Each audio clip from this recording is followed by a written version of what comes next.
সারাদিন এই তীব্র তাপদাহের কারণে কাজ করতে পারছে না। যারা কৃষক শ্রমিক রয়েছেন তারা সারাদিন ব্যাপী কাজ করতে পারছেন না। তাদের হয়তো বা আগাবেলা কেউ হয়তো বা অসুস্থ হয়ে ঘরে বসে আছে, এই গরমের কারণে বের হতে পারছেন না। আজকে প্রায় প্রত্যেকটি পরিবার একটি সংকটের মুখে রয়েছে। সেই সংকট উত্তরের পথ কিন্তু একটি, সেটা হচ্ছে বাংলাদেশের সকল ক্ষমতার উৎস হচ্ছে জনগণ। সেই জনগণের শক্তিকে সাথে নিয়ে বাংলাদেশ জাতীয়তাবাদী দল আমাদের যে লক্ষ্য, যে প্রত্যাশা, সেই প্রত্যাশা পূরণের জন্য আমাদের যে কাজ সেটা হচ্ছে সকলকে ঐক্যবদ্ধ করে আমাদের গণতন্ত্র ফিরিয়ে আনতে হবে, আমাদের ভোটের অধিকার নিশ্চিত করতে হবে, আমাদের বাংলাদেশে একটি অবাধ সুষ্ঠু নির্বাচনের মাধ্যমে জনগণের সরকার প্রতিষ্ঠা করতে হবে। এটাই হচ্ছে আমাদের লক্ষ্য এবং এটাই বাংলাদেশের লক্ষ্য। কারণ বাংলাদেশের জনগণ বিএনপির সাথে রয়েছে, বাংলাদেশের জনগণ আওয়ামী সরকারের সাথে নাই। কারণ বাংলাদেশের জনগণ আর আওয়ামী সরকারকে ক্ষমতায় দেখতে চায় না, কিন্তু আওয়ামী সরকারের লক্ষ্য উদ্দেশ্য হচ্ছে যে বাংলাদেশের জনগণের তাদের দরকার নাই, তাদের দরকার ক্ষমতা। কিভাবে তারা ক্ষমতায় বসে থাকবে, কিভাবে ক্ষমতাকে তারা ধরে রাখবে, কিভাবে রাষ্ট্রীয় যন্ত্রগুলোকে ব্যবহার করে তারা নিজেদের চেয়ারকে অক্ষুণ্ণ রাখবে এবং বিদেশি প্রভুদের সহযোগিতা নিয়ে তাদের চেয়ারটাকে ধরে রাখবে। এটাই হচ্ছে আওয়ামী সরকারের লক্ষ্য। বাংলাদেশের জনগণ বাঁচলো কি বললো, তারা ভালো আছে না খারাপ আছে, কিভাবে আছে, জনগণের পাশে থাকা দরকার, এগুলি নিয়ে আওয়ামী সরকারের কোনো মাথা ব্যথা নাই। কারণ তারা জনগণের ভোটে নির্বাচিত সরকার নয়। কিন্তু আমরা বিশ্বাস করি বাংলাদেশের জনগণের বিপ্লবের মাধ্যমে বাতাসে এর সাথে উড়ে যাবে। আওয়ামী সরকার এক মুহূর্ত ক্ষমতায় টিকে থাকবে।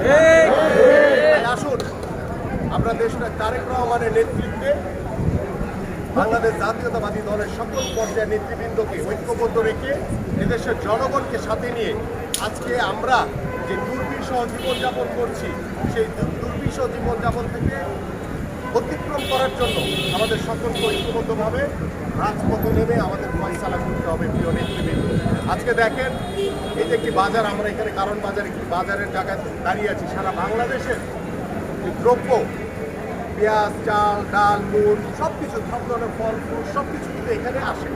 কিন্তু আজকে দেখেন দ্রব্যমূল্যের যে ঊর্ধ্বগতি, সেই ঊর্ধ্বগতির কারণে আজকে অসহায় মানুষ, সাধারণ মানুষ দুমুঠো ভাত ঠিক মতো খেতে পারছে না। আজকে দেখেন বিচার বিভাগের দিকে তাকান, বিচার বিভাগকে এমনভাবে রাজনৈতিকরণ করা হয়েছে, সেখানে মানুষ স্বাধীনভাবে যে বিচার আশা করে সেই সঠিক বিচারটি কোনো মানুষ, সাধারণ মানুষ পাচ্ছে না।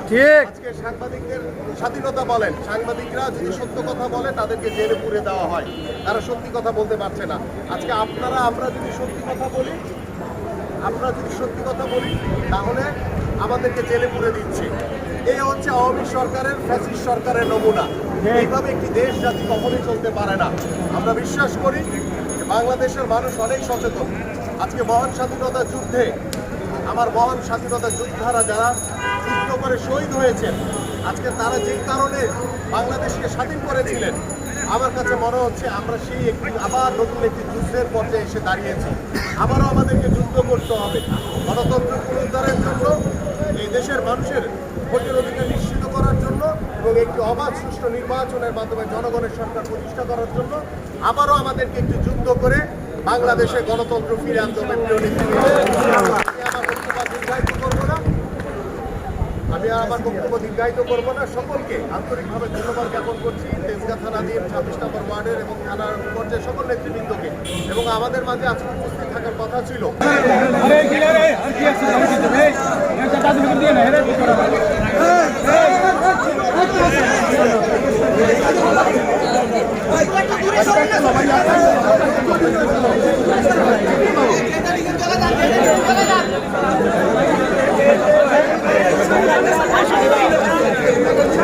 Hey!